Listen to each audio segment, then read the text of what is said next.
Hello मित्रों, स्वागत है आज के नए वीडियो लेक्चर में। आप लोग सबसे पहले अपने मित्रों के पास शेयर कर दीजिए वीडियो। उसके बाद हम आज अध्ययन करेंगे कि अजातशत्रु, उसके बाद शिशुनाग वंश, उसके बाद नंद वंश। ठीक है, उसके बाद नंद वंश। ठीक है, उसके बाद नंद वंश अध्ययन करेंगे। तो सबसे पहले अजातशत्रु के बारे में अध्ययन करते हैं। तो जैसे कि बता दें कि अजातशत्रु जो था, यह अपने पिता बिंबिसार को मार करके खुद राजा बन गया था, जो कि हम पिछली वीडियो में बहुत अच्छे से बता चुके हैं। तो अब बताते हैं कि अजातशत्रु अपने पिता को मार करके खुद राजा बन गया। तो ये कब तक शासन किया था? तो यह शासन किया 492 बीसी से लेकर के 460 बीसी तक। इसका अदर नेम क्या है? कुड़िक है, जो कि वेरी वेरी इंपॉर्टेंट है, एग्जाम में आता है, एक बार एग्जाम में आया भी था। ठीक है, इनकी माता का नाम महाकौशला था और पिता का नाम बिंबिसार। अब बात करते हैं अजातशत्रु। तो अजातशत्रु ने काशी पर आक्रमण कर दिया। वहाँ पे आक्रमण करने के बाद काशी के राजा कौन थे? प्रसेनजीत। उनकी पुत्री से बाजीरा से शादी कर लेता है। ठीक है, यानी कि अजातशत्रु जो था अपने मामा के पुत्र से शादी करता है। क्यों? क्योंकि इनकी मम्मी महाकौशला का भाई प्रसेनजीत, ठीक है, प्रसेनजीत की पुत्री यानी कि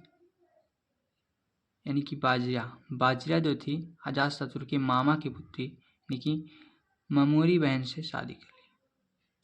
उसके बाद आता है अजातशत्रु। अजातशत्रु किसका अनुयायी था?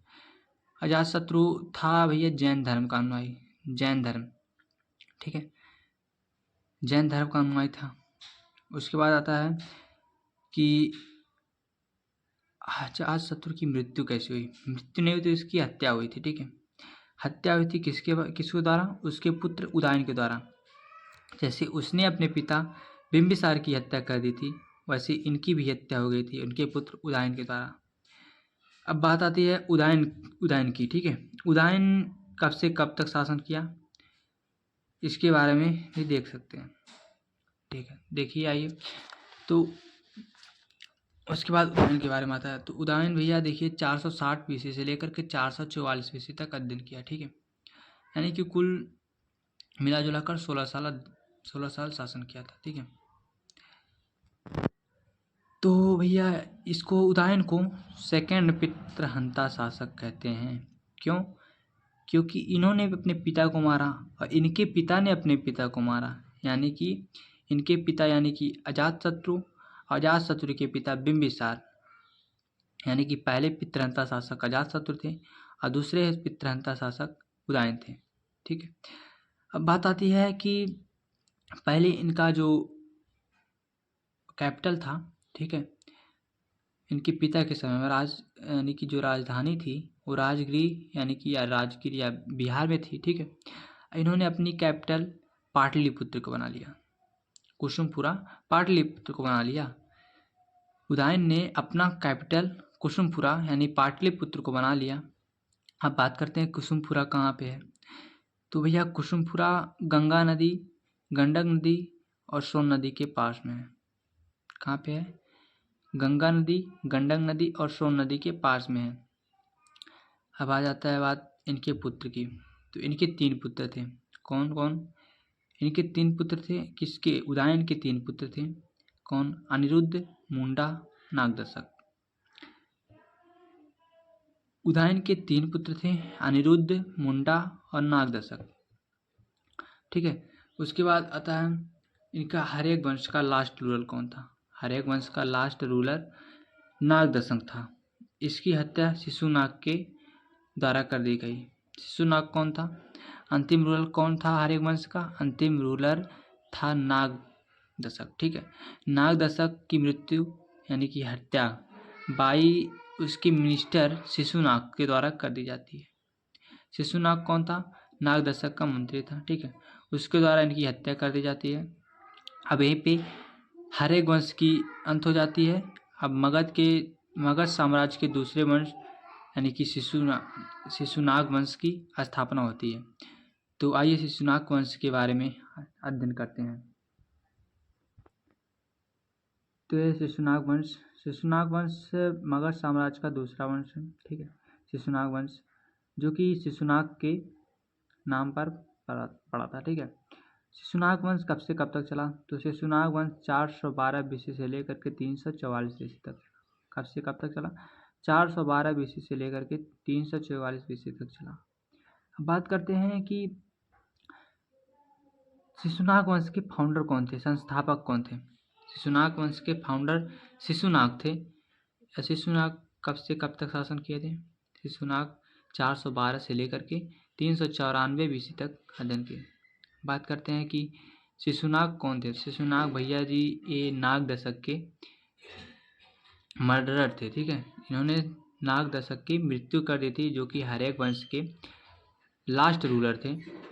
हर्यक वंश के लास्ट रूलर नाग दशक के हत्या करके खुद राजा बन गए और इन्होंने अपनी नाम पर खुद का एक वंश चला जिसे शिशुनाग वंश कहते हैं। शिशुनाग वंश 412 बीसी से लेकर के, यहाँ पे बीसी कर लीजिएगा, यहाँ पे बीसी कर लीजिएगा, 412 बीसी से लेकर के 344 बीसी तक चला था, ठीक है। अब बात करते हैं शिशुनाग वंश कब से कब तक शासन किया था। शिशुनाग भैया 412 बीसी से लेकर के 394 बीसी तक। इन्होंने अपना कैपिटल वैशाली को बनाया, ठीक है। वैशाली बिहार में पड़ता है, ठीक है। इन्होंने आक्रमण कर दिया, कहाँ पे कर दिया? अवंती पर आक्रमण कर दिया और उसको जीता। वहाँ के राजा कौन थे? प्रधुत्व थे। कौन थे? प्रधुत्व थे। उसके बाद आता है इनका यहीं पे जो शासन काल है समाप्त होता है। उसके बाद आता है कालाशोक यानी कि काककोरड़ का शासनकाल। तो कालाशोक का शासनकाल आता है। कालाशोक भैया 394 बीसी से लेकर के 366 बीसी तक शासन किया, ठीक है।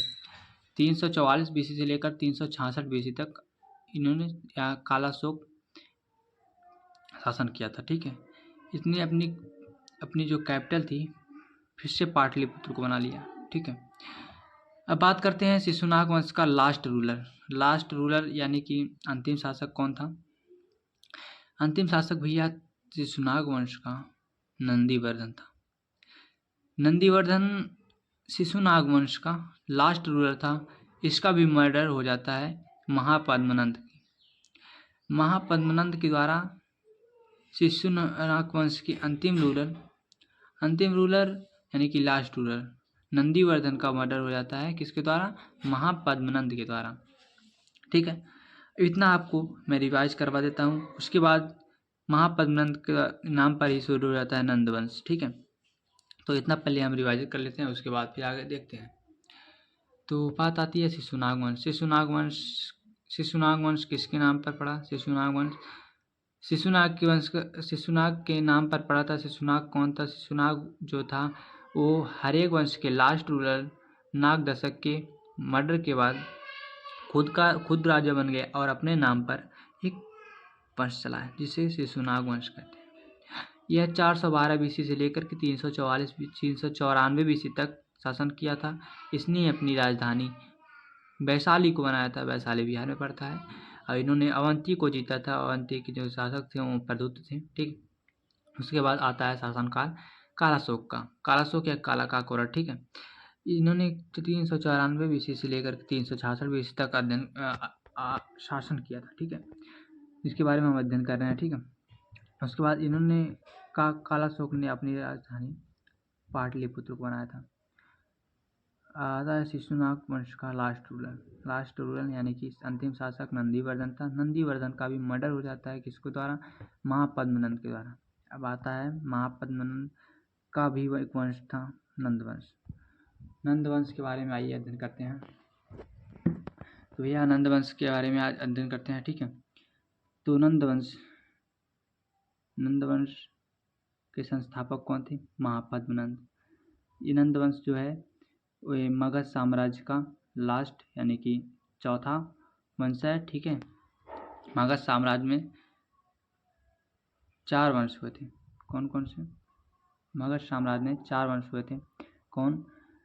मगध साम्राज्य में 4 वंश, हर्यक वंश, शिशुनाग वंश, नंद वंश और मौर्य वंश, यानी कि तीसरा वंश है। ठीक है, तीसरा वंश है भैया, तीसरा वंश है। तो तीसरा वंश नंद वंश की स्थापना यानी कि संस्थापक कौन थे?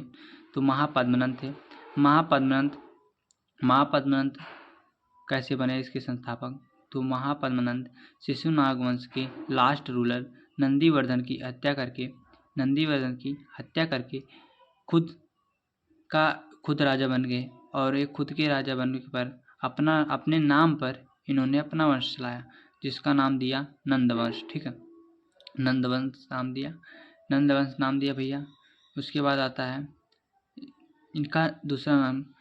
तो इनका दूसरा नाम परशुराम है। ठीक है, परशुराम और उग्रसेन। बाकी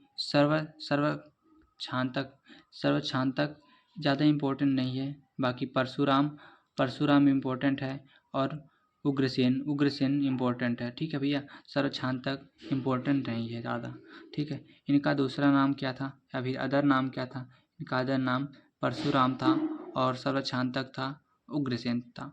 किसका नाम? महापद्मनंद था। महापद्मनंद कौन था? महापद्मनंद भैया नंदवंश का संस्थापक यानी कि फाउंडर था। यह किसके समकालीन था? पाणिनि के समकालीन था। पाणिनि की बुक आष्टाध्यायी में, ठीक है, यह है। और नंदवंश का लास्ट रूलर भैया कौन था? नंदवंश का लास्ट रूलर भैया कौन था? नंदवंश का लास्ट रूलर घनानंद था। ठीक है भैया, घनानंद के बाद कौन आता है? घनानंद के बाद आता है भैया, आता है सिकंदर। भैया आइए आगे इसके बारे में देखते हैं।